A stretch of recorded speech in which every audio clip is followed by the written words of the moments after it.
Hey everyone, welcome back. In today's video, I'm going to show you how you can simply download and install Rainmeter in your computer in a very simple way.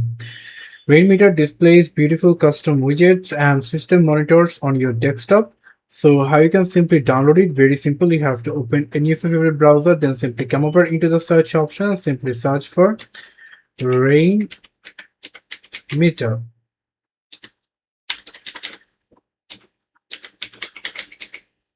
and click on Rainmeter download. And then you're going to get the first website from rainmeter.net. Click on that and then simply click on the download option.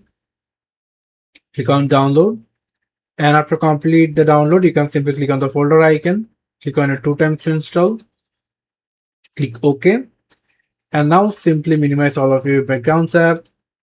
And now if you selected standard installation, it's recommended. Click on next and simply click on install. There will be a permission, click yes, and as you can see, Rainmeter is slightly installed in a computer, and now it will going to show you some widgets you can simply see.